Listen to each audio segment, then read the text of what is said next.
ഭാഗവതത്തെ അധികരിച്ചുകൊണ്ട് പ്രത്യേക ഒരു വിഷയം എന്നുള്ളത് ഇട്ടിട്ടില്ല.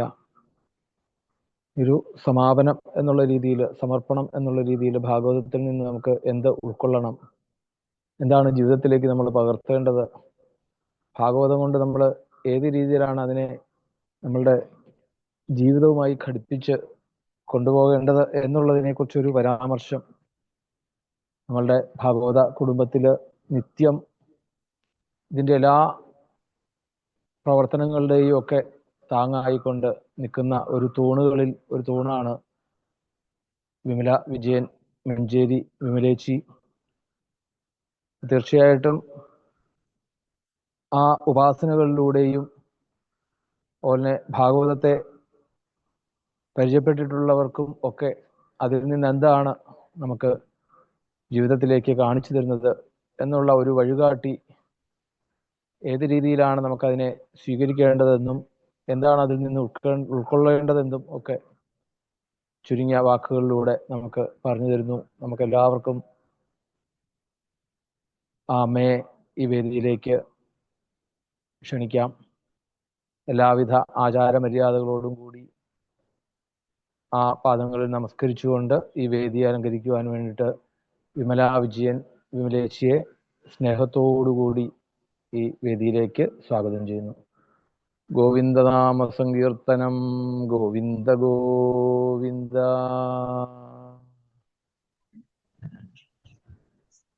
ഹരേ കൃഷ്ണ. എല്ലാവർക്കും നമസ്കാരം.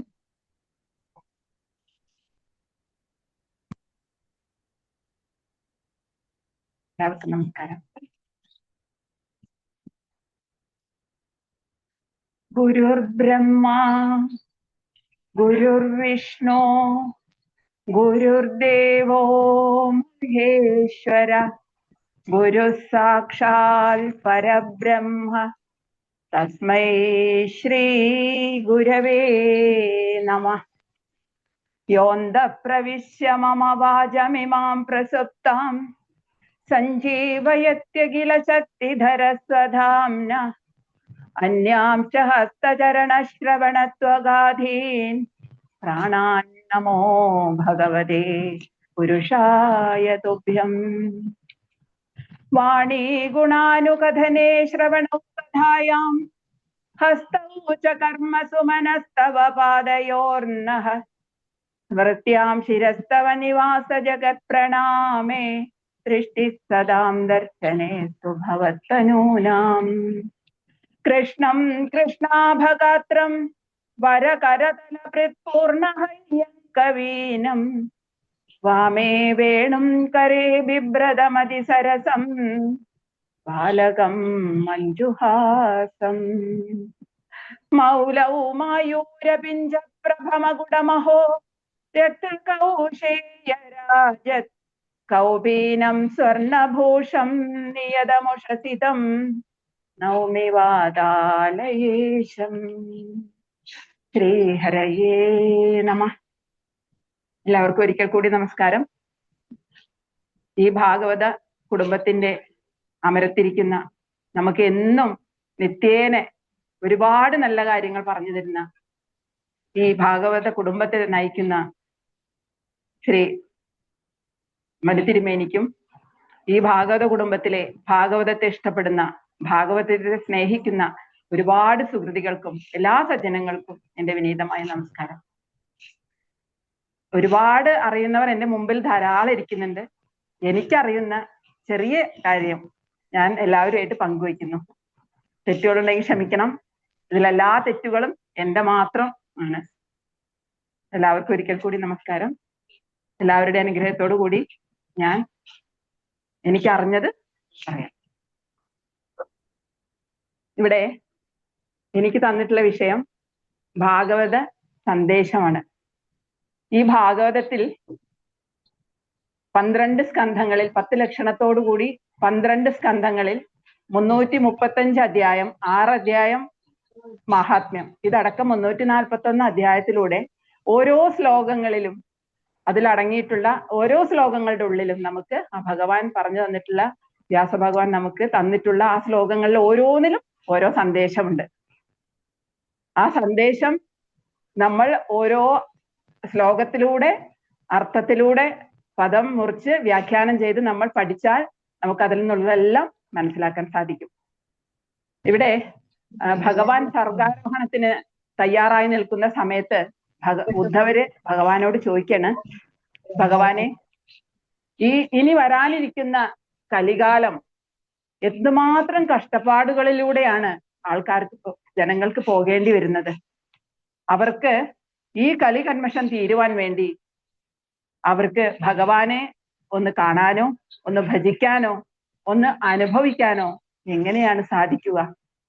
അപ്പൊ ഭഗവാൻ പറയുന്നു, എൻ്റെ പൂർണ്ണ രൂപത്തിലുള്ള എൻ്റെ അംശം മുഴുവനായി ഞാൻ ഈ ഭാഗവതത്തിലേക്ക് സന്നിവേശിപ്പിക്കുകയാണ്.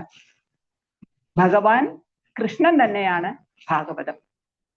അപ്പോ ഈ ഭഗവാനെ അറിയുക എന്നാൽ, ഭാഗവതത്തെ അറിയുക എന്നാൽ ഭഗവാനെ അറിയുക എന്ന് തന്നെയാണ് അർത്ഥം. നമ്മളൊക്കെ നമ്മുടെ ജീവിതത്തിലെ ഒരുപാട് പ്രാരാബ്ധ കർമ്മങ്ങളാണ് അനുഭവിക്കുന്നത്. അത് ഭക്തി ഉള്ളവർക്കും ഭക്തി ഇല്ലാത്തവർക്കും അത് എല്ലാവരും അനുഭവിച്ചേ തീരൂ, അനുഭവിക്കണം. ധാരാളം ദുഃഖങ്ങൾ ഉണ്ടാവും, പ്രതിസന്ധികൾ ഉണ്ടാവും, അപമാനിതരാവാം, തകർച്ചകളും ഉണ്ടാവാം.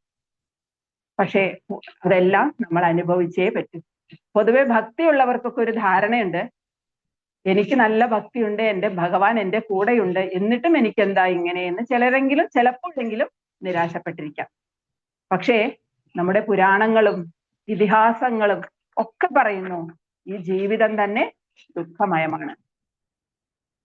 ഭഗവത്ഗീതയിലും ഭഗവാൻ പറയുന്നത് ഇത് തന്നെയാണ്. നിങ്ങൾ ഉയർത്തിക്കൊണ്ടുവന്ന് ദുഃഖങ്ങളൊന്നും മനസ്സിനെ ബാധിക്കാത്ത വിധത്തിൽ, സ്പർശിക്കാത്ത വിധത്തിൽ ജീവിക്കാൻ പഠിക്കണം എന്നാണ് ഭഗവത്ഗീതയിൽ ഭഗവാൻ പറഞ്ഞിട്ടുള്ളത്. പാണ്ഡവരുടെ കഥ തന്നെ നോക്കൂ. എന്തുമാത്രം ആ ഭഗവാനെ ചേർത്ത് നിർത്തിയവരാണ് പാണ്ഡവർ. എന്നിട്ട് അവർക്ക് വന്നിട്ടുള്ള കഷ്ടപ്പാടുകളുടെയും ആ ബുദ്ധിമുട്ടുകളുടെയും ഒന്ന് ആലോചിച്ച് നോക്കൂ. ഭക്തിയുള്ളവർക്ക് ജീവിതത്തിൽ പ്രശ്നങ്ങൾ വരില്ല എന്നൊന്നുമില്ല, അങ്ങനെ കരുതുകയും വേണ്ട. ജീവിതത്തിൽ എല്ലാവർക്കും പ്രശ്നം വരും.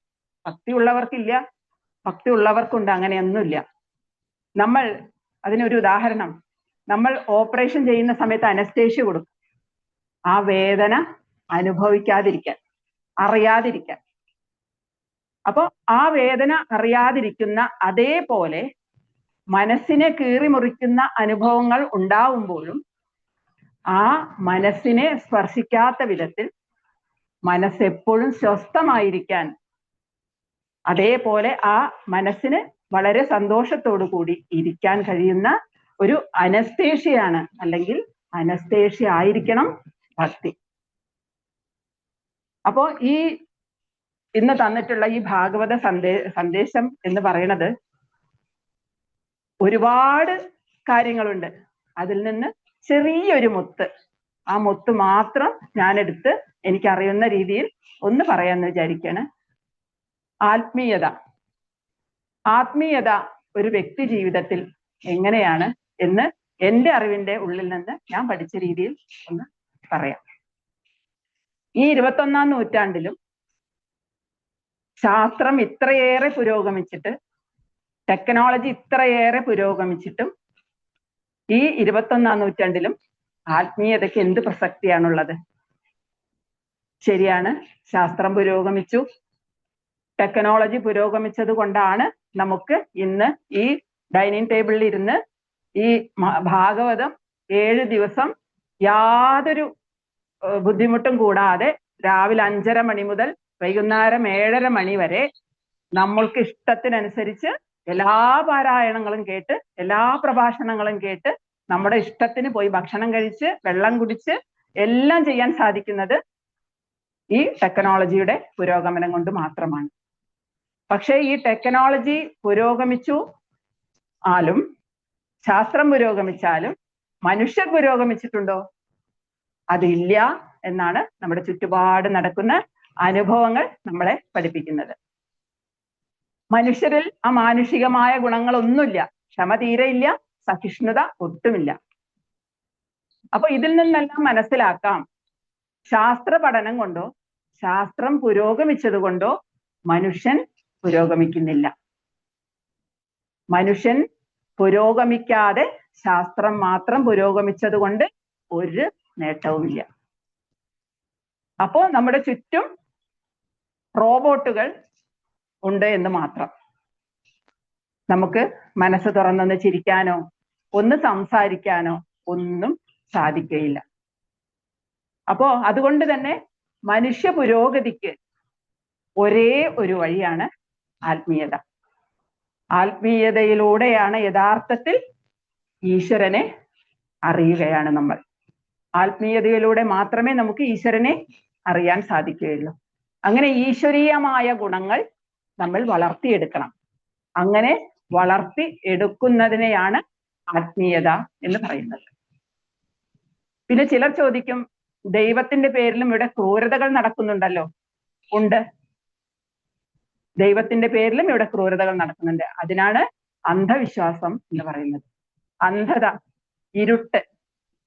അപ്പോ അവരുടെയൊക്കെ മനസ്സിൽ ഇരുട്ടാണ്. അവർ ശരിയായ രീതിയിലല്ല ഈശ്വരനെ അറിഞ്ഞിട്ടുള്ളത്. ആ തെറ്റ് തിരുത്താൻ, അറിയേണ്ട രീതിയിൽ ഈശ്വരനെ അറിയാൻ ഈശ്വരീയമായ ഗുണങ്ങൾ നമ്മിൽ വളർത്തിയെടുക്കണം. അങ്ങനെ വരുമ്പോൾ ഹൃദയം വിശാലമാവും. ഇവിടെ നന്മയുള്ള മനുഷ്യരുണ്ടാവും. നന്മയുള്ള മനുഷ്യർക്ക് മാത്രമേ ടെക്നോളജി വിവേകപൂർവം ഉപയോഗിക്കാൻ സാധിക്കുകയുള്ളൂ.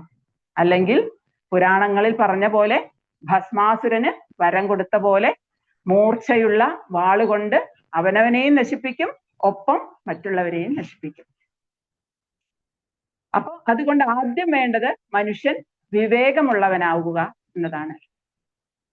അപ്പൊ അതിന് ഒരേ ഒരു വഴിയേ ഉള്ളൂ, ആത്മീയത. അവനവനെ അറിയുക. ഇനി എന്താണ് ആധ്യാത്മികം? ഉപനിഷത്തുകളെല്ലാം പറയുന്നു, സർവത്ര നിറഞ്ഞിരിക്കുന്ന ആ ചൈതന്യം, ആ ചൈതന്യത്തെയാണ് പല പേരുകളിൽ വിളിക്കുന്നത്.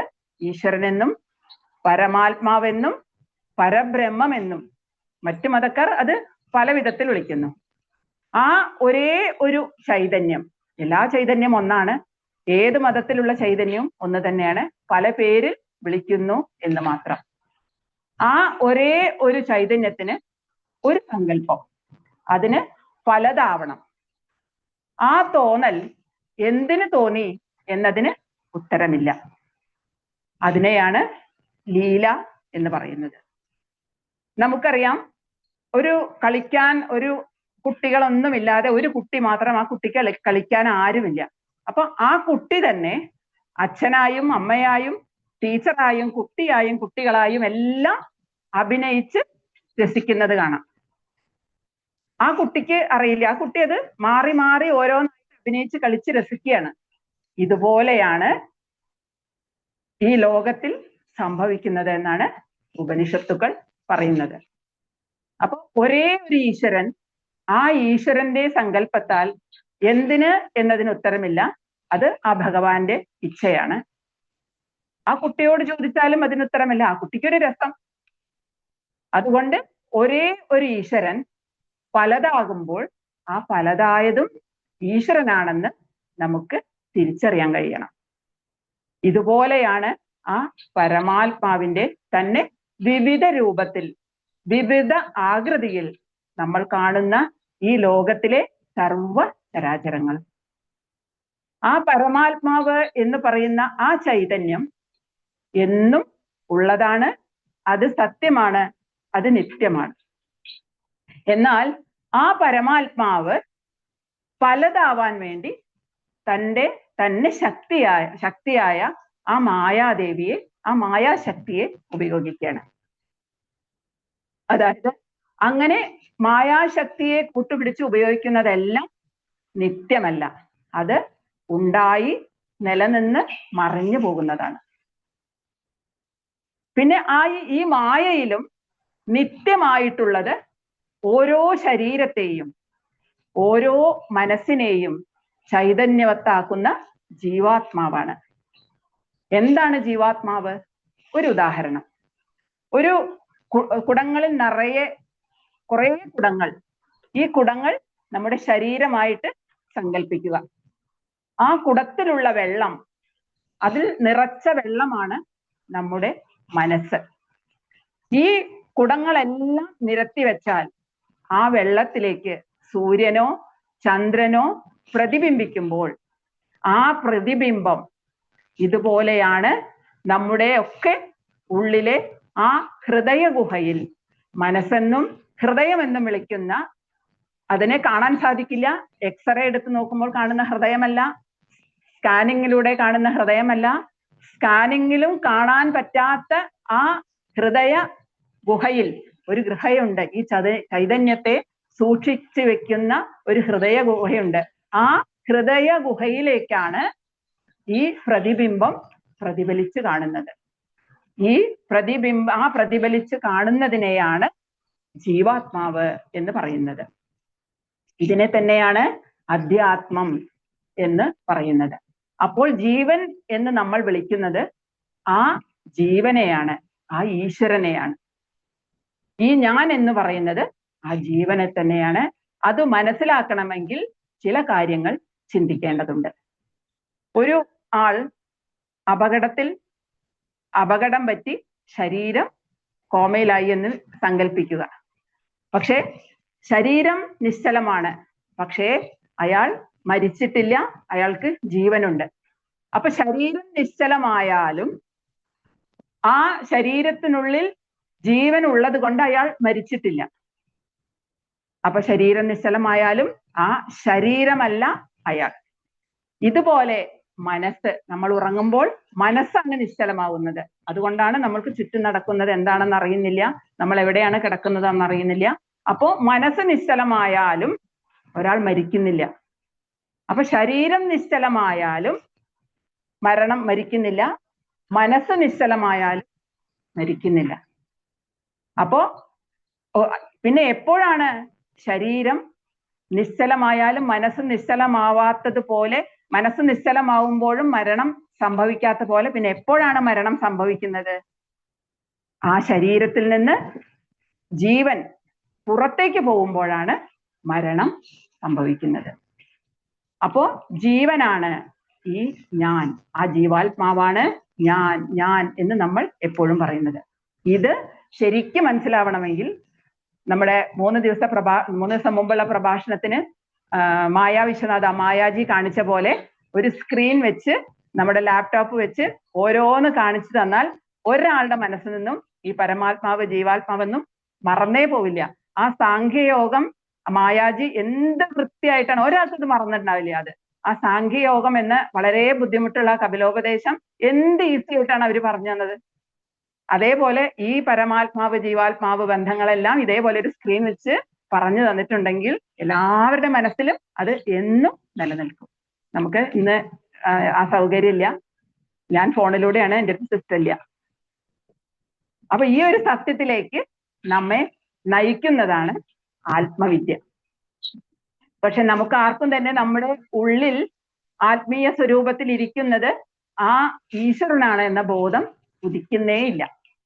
ഈ ഉദിക്കാത്തതിന് കാരണം നേരത്തെ പറഞ്ഞ പോലെ ജലത്തിലെ ആ കുടത്തിലെ വെള്ളത്തിൽ വളരെ കൃത്യമായി പ്രതിബിംബം പ്രതിഫലിക്കണമെങ്കിൽ ആ വെള്ളം അത്രയും ശുദ്ധമായിരിക്കണം. ആ വെള്ളത്തിന്റെ ശുദ്ധതയ്ക്കനുസരിച്ചാണ് ആ പ്രതിബിംബത്തിന്റെ തെളിമ. ഇതേപോലെയാണ് നമ്മുടെ മനസ്സിലും നമ്മുടെ ഉള്ളിലും. നമ്മുടെ മനസ്സാകെ കലങ്ങിയിരിക്കുകയാണ്. അത് അങ്ങനെ കലങ്ങിയിരിക്കുന്നതിന്റെ കാരണം നമ്മൾ പല ജന്മങ്ങളിലായിട്ട് ആർജിച്ചു കൊണ്ടുവന്ന നമ്മുടെ കർമ്മത്തിന്റെ വാസനകൾ അങ്ങനെ അടിഞ്ഞു കൂടിയിരിക്കുകയാണ്. അതാണ് നമ്മുടെ മനസ്സിനെ ആകെ കലക്കിയിട്ടുള്ളത്. അങ്ങനെ കലങ്ങി മറിഞ്ഞ മനസ്സിൽ ഈ ജീവാത്മാവ് പ്രതിബിംബിക്കുന്നുണ്ടെങ്കിലും നമുക്കത് മനസ്സിലാവുന്നില്ല. അങ്ങനെ ആനന്ദ സ്വരൂപനായ, സച്ചിദാനന്ദ സ്വരൂപനായ ആ ഈശ്വരൻ, ആ ജീവാത്മാവ് നമ്മുടെ ഉള്ളിൽ പ്രതിഫലിച്ചിട്ടും നമ്മളൊക്കെ ദുഃഖിക്കുന്നു. കാരണം നമ്മൾ ആ ഈശ്വരനെ അറിയുന്നില്ല.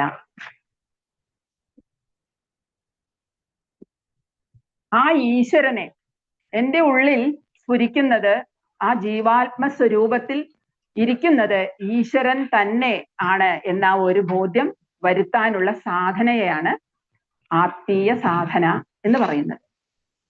നമ്മുടെ ജീവിതത്തിന്റെ ലക്ഷ്യം തന്നെ ഈശ്വരനെ അറിയുക, ഈശ്വരന്റെ ആ ലക്ഷ്യത്തിലേക്ക് നടന്നെടുക്കുക എന്നുള്ളതാണ്.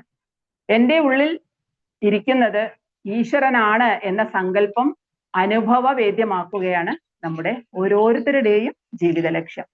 ഇത് ഉറപ്പിക്കുന്ന ഒരാൾ ഒരിക്കലും നമ്മുടെ സന്തോഷത്തിന് വേണ്ടി മറ്റൊരാളെ ഉപദ്രവിക്കുകയോ ഇല്ലെങ്കിൽ നമ്മുടെ കാര്യത്തിന് വേണ്ടി മറ്റൊരാളെ ആശ്രയിക്കുകയോ ചെയ്യുകയില്ല. ഈ ഒരു വാക്ക് നമ്മുടെ ഉപാസനയിലൂടെ നമ്മുടെ തിരുമേനി എന്നും പറയണതാണ്. ഒരു 10 പ്രാവശ്യമെങ്കിലും അത് പറയാതിരിക്കാറില്ല.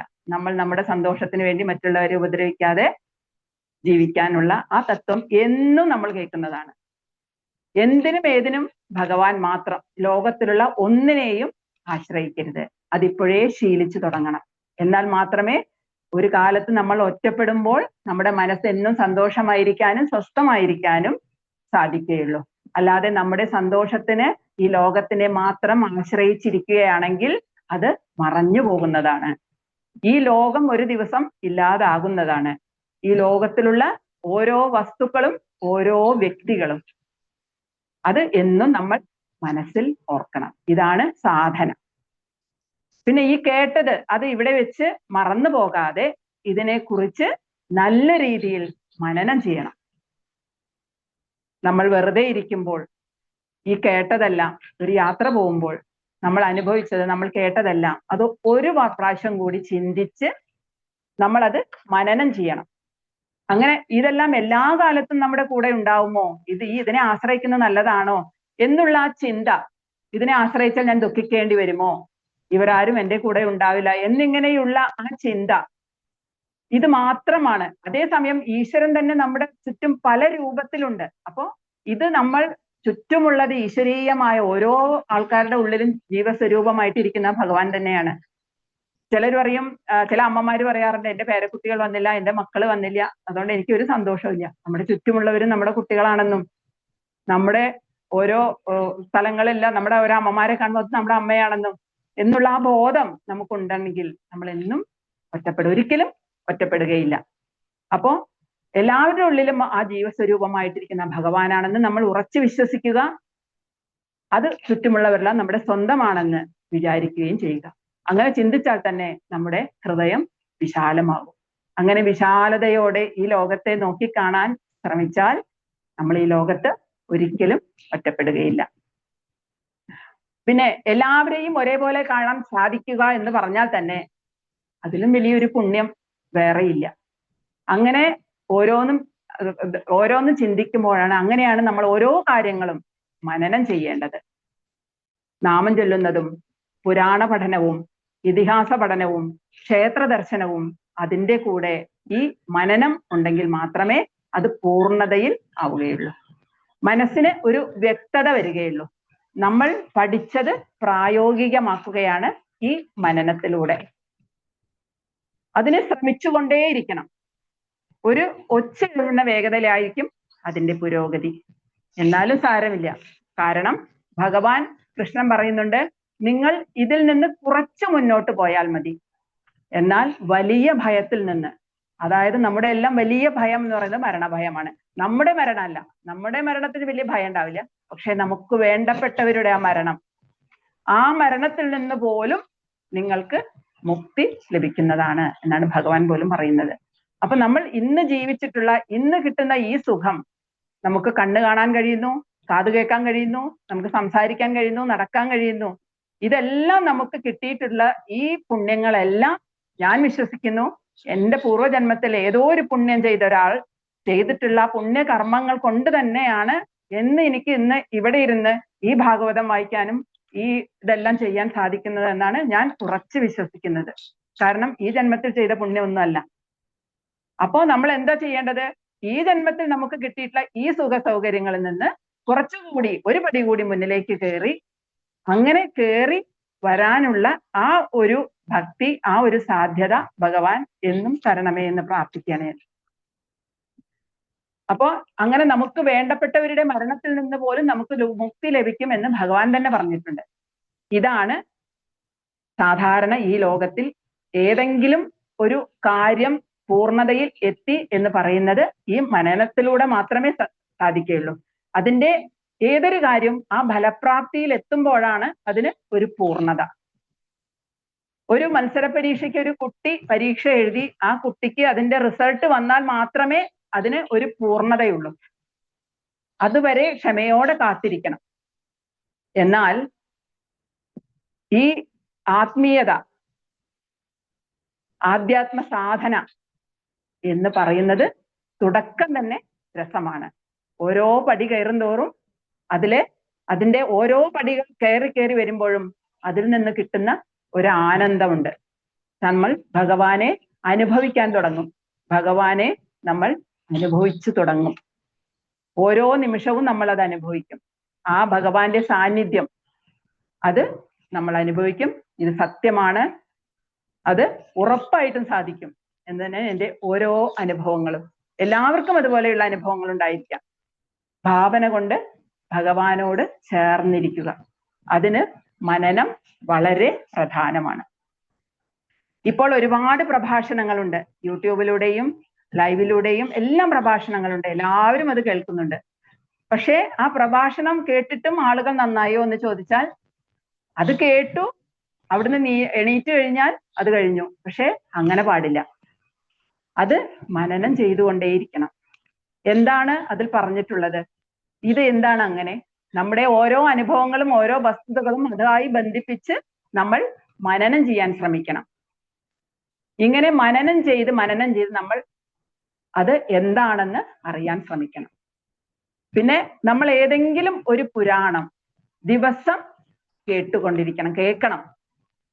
അതിലെ വരികൾക്കിടയിൽ പല സത്യങ്ങളും പറഞ്ഞിട്ടുണ്ട്.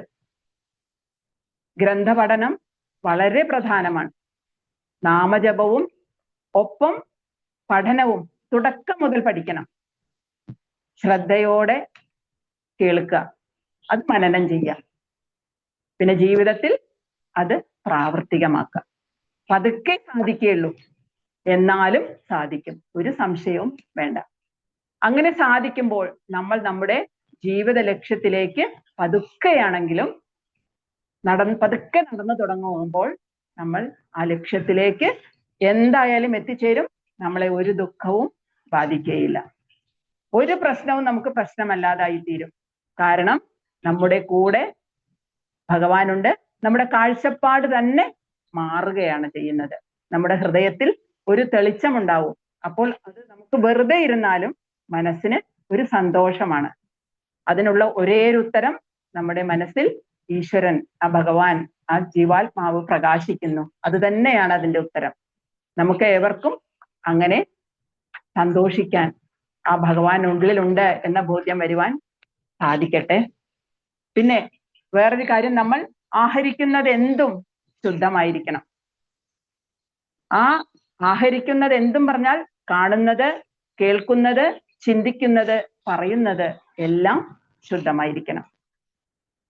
അങ്ങനെ ശുദ്ധമായ ഹൃദയത്തിൽ ഈശ്വരൻ വസിക്കുന്നു. രാമായണത്തില് വാൽമീകിയുടെ ആശ്രമത്തിൽ ശ്രീരാമചന്ദ്രനും സീതാദേവിയും കൂടി പോയി ചോദിക്കുന്നുണ്ട്, എനിക്ക് ഈ സ്ഥലം വളരെ ഇഷ്ടമായി, എനിക്കും എൻ്റെ പത്നിക്കും താമസിക്കാൻ ഒരു സ്ഥലം വേണം എന്ന് പറഞ്ഞപ്പോൾ വാൽമീകി മഹർഷി പറഞ്ഞു കൊടുക്കുന്നുണ്ട്, അങ്ങക്ക് എവിടെയാണ് വസിക്കാനുള്ള സ്ഥലം, ഞാൻ പറഞ്ഞു തരാം.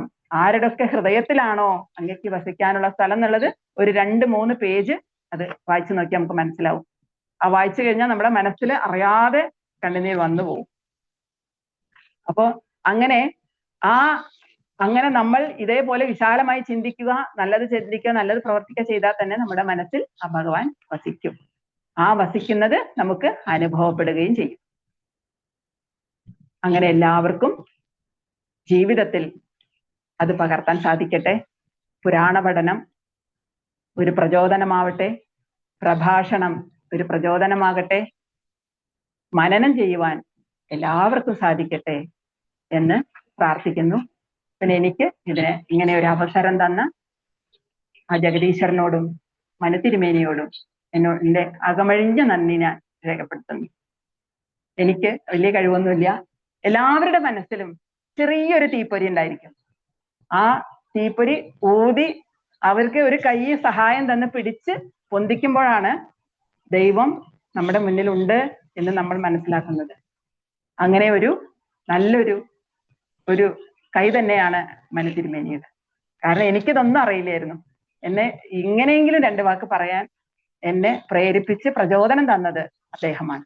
അദ്ദേഹത്തിനോടുള്ള നന്ദി ഞാൻ ഇവിടെ രേഖപ്പെടുത്തുന്നു. ആ കാലുകളിൽ സാഷ്ടാംഗം നമസ്കരിക്കുന്നു. ഇവിടെയുള്ള ഓരോ സജ്ജനങ്ങളും എന്നെ ശ്രവിച്ച ഒരുപാട് തെറ്റുകൾ ഉണ്ടാവാം. അതെല്ലാം സഹിച്ച് അരമണിക്കൂർ എന്നെ കേട്ടിരുന്ന എല്ലാവർക്കും ഒരുപാട് ഒരുപാട് നന്ദി.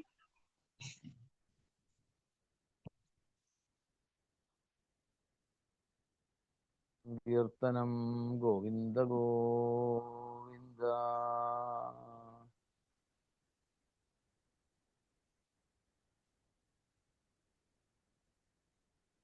ഭാഗവതത്തിന്റെ ആ അന്തസാര വ്യക്തമായിട്ട് നമുക്ക് ഞാൻ ഉദ്ദേശിച്ചതുപോലെ തന്നെ അതേ വഴിയിൽ ഉള്ള ഒരു മറുപടി ആണ് ശരിക്ക് വിമലിച്ച് ഇവിടെ നമുക്ക് പറഞ്ഞു തന്നത്. ഇതിപ്പം തീപ്പൊരിയാണോ അഗ്നിഗോളങ്ങളാണോ എന്നിപ്പം ശ്രോതാക്കൾക്ക് മനസ്സിലാവുകയുള്ളൂ അല്ലേ. അവനവന്റെ ഇത് അറിയില്ലല്ലോ എന്ന് പറഞ്ഞ പോലെ തീർച്ചയായിട്ടും തീപ്പൊരിയൊന്നും അല്ല ഇത്. ഇത് അഗ്നിഗോളങ്ങളാണ് ശരിക്ക് ഓരോരുത്തരുടെ മുമ്പിലും വന്ന് ഓരോ വാക്കുകളും വിലപ്പെട്ട വാക്കുകളായിരുന്നു സത്യത്തിൽ. ശരിക്കും ഇങ്ങനൊരു സന്ദേശം തന്നെയാണ് ഞാനും ഉദ്ദേശിച്ചത്. അതിപ്പം 100 എന്നുള്ള ഒരു 150% ആക്കി വിമലേച്ച് തന്നതിലൊരു വലിയൊരു സന്തോഷം ആദ്യം തന്നെ. കാരണം ഇത് തന്നെയാണ് നമ്മൾ ഭാഗവത്തിൽ നിന്ന് നമ്മൾ നേടിയെടുക്കേണ്ടതായിട്ടുള്ള കാര്യം. പറഞ്ഞു പല വിധത്തിലുള്ള പ്രഭാഷണങ്ങൾ കേൾക്കാൻ ധാരാളം സൗകര്യങ്ങൾ, സത്സംഗങ്ങൾ, സപ്താഹങ്ങൾ. ഈ ചോദ്യം ഞാൻ എവിടെ സപ്താഹവേദിയിൽ ചെന്നാലും ഞാൻ ചോദിക്കാറുണ്ട്. ഇപ്പൊ കഴിഞ്ഞ നെയ്യാറ്റിൻകരയിലും ചെന്നു. 24ാമത്തെ സപ്താഹം നടക്കുന്നിടത്ത് നിങ്ങൾക്ക് എന്ത് നേടാൻ സാധിച്ചു എന്നുള്ളതാണ്. ഒന്ന് നേടാൻ സാധിച്ചു. എന്താണ്? സപ്താഹം എന്ന് പറഞ്ഞാൽ കുറച്ച് ഘോഷം നടത്തുന്ന സ്ഥലമാണ് എന്ന് മനസ്സിലാക്കാൻ സാധിച്ചു. പിന്നെ അവിടെ എന്തായി? അവിടെ വായിക്കാനും പറയാനും ഒന്നും സമയമില്ല. മറ്റു കാര്യങ്ങൾക്കൊക്കെ ഇഷ്ടം പോലെ സമയം. ഇതിലൊക്കെ ഏറ്റവും വലിയൊരു സങ്കടം ഉണ്ടായ ഒരു കാര്യമുണ്ട്. അവിടെ നമ്മൾ പറയുന്നതിനിടയ്ക്കും വായിക്കുന്നതിനിടയ്ക്കും അവിടെ അനൗൺസ്മെന്റ്. ആ അമ്പലത്തിൽ തന്നെ വൈകുന്നേരത്തെ കാര്യങ്ങൾ അനൗൺസ്മെന്റ്. അപ്പം ആ ഭാഗവതത്തെ എത്ര കണ്ട് മനസ്സിലാക്കിയിട്ടുണ്ടെന്നുള്ളത് നോക്കൂ. അപ്പൊ അവിടെയൊക്കെ നോക്കുമ്പോൾ വിമലേച്ചിയുടെ വാക്കുകൾ എത്ര പ്രസക്തമാണ് ശരിക്കും.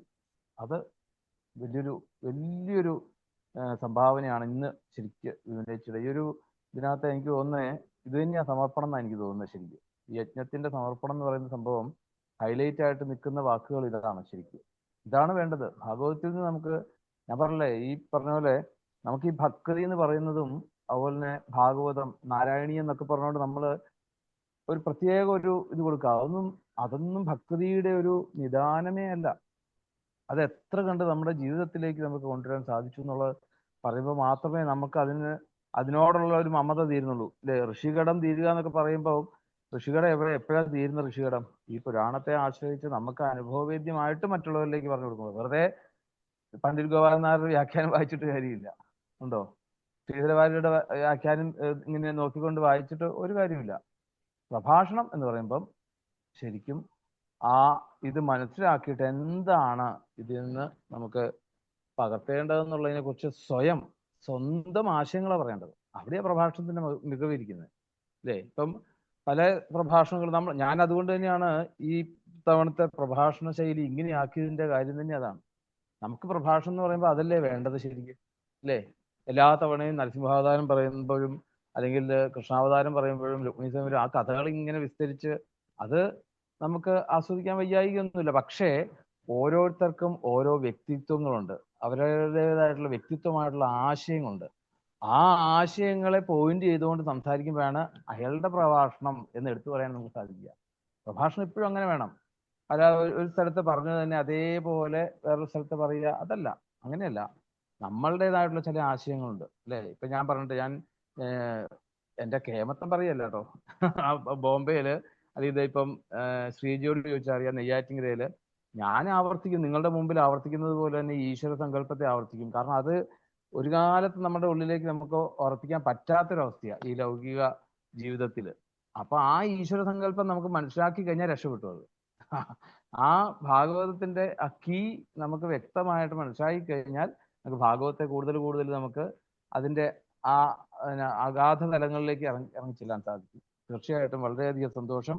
ഇനിയും അല്ലെ നമ്മുടെ ഈ ഭാഗവത കുടുംബത്തിലാണെങ്കിൽ തന്നെ ഓരോ പ്രാവശ്യവും ഓരോരോ അറിവുകളായിട്ട് വരട്ടെ. എനിക്കറിയാം ഇതിനു മുമ്പ് ഏതോ ഒരു വിഷയം വില്ലേജ് പറഞ്ഞപ്പോൾ നല്ല ആധികാരികതയുണ്ട്, പറയുന്നതിൻ്റെ ഒരു ആധികാരികത എന്നുവെച്ചാൽ ആ പറയുന്ന ഒരു നേരത്തെ പത്മജ ടീച്ചർ പഠിപ്പിച്ച പോലെ തന്നെ എന്നുള്ള ഒരു ടീച്ചറിന്റെ ഒരു സ്ലാങ് വിമലേച്ചിയുടെ ഉള്ളിൽ കിടപ്പുണ്ട്. അതാണ് നമ്മളോട് ഒരു ആ ആധികാരികത വേണം. ഒരു കാര്യം പറയുമ്പോൾ അതിനെ സ്വീകരിക്കാൻ വേണ്ടിയിട്ടുള്ള ഒരു കണ്ണിങ് പോയിന്റ് ആയിട്ട് അത് പറഞ്ഞു തരാൻ ഉള്ളൊരു കഴിവ് ഞാൻ വിമലേച്ചിയുടെ കണ്ടിട്ടുണ്ട്. അതാണ് ഞാൻ ഉറപ്പിച്ച് അങ്ങോട്ട് തന്നെ പറഞ്ഞ് വിഷയമൊന്നുമില്ല, എന്താ വെച്ചാൽ പറഞ്ഞതിന്റെ കാര്യം അറിയാം. അപ്പൊ എന്ത് പറഞ്ഞാലും അതിന്റെ ഉള്ളിൽ ഒരു ചെറിയൊരു പഠനത്തിലൂടെ അത് പറയുള്ളൂ എന്നുള്ളത് ഉറപ്പ്. എന്തായാലും അത് വളരെയധികം ഭംഗിയായിട്ട് അവതരിപ്പിച്ച ആ വിമലേച്ചിയുടെ പാദങ്ങളിൽ നമുക്ക് എല്ലാവർക്കും, ഭാഗവത കുടുംബത്തിലുള്ള എല്ലാവർക്കും നമസ്കരിക്കാം. അതുപോലെ തന്നെ ആയുസോളം ഭാഗവതം വായിക്കാനും കീർത്തനങ്ങൾ മാധുര്യത്തോടു കൂടി പാടുവാനും അതുപോലെ തന്നെ നാരായണീയം ചൊല്ലാനും ഇങ്ങനെയുള്ള പ്രഭാഷണങ്ങളൊക്കെ കിട്ടാൻ ധാരാളം അവസരങ്ങൾ അമ്മയ്ക്ക് ഉണ്ടാവട്ടെ എന്ന് പറഞ്ഞുകൊണ്ട് സ്നേഹത്തോടുകൂടി ഭാഗവത കുടുംബം മുഴുവൻ ആ പാദങ്ങളിൽ നമസ്കരിക്കുന്നു. ഇനി നമുക്ക് പാരായണത്തിലേക്ക് പ്രവേശിക്കാം. ദ്വിതീയം ഒന്നാമത്തെ അധ്യായം ഗുരുവായൂർ വിമലേച്ചിയാണ്, ഗുരുവായൂർ ഹേമലത ശിഷ്യാണ് പാരായണം.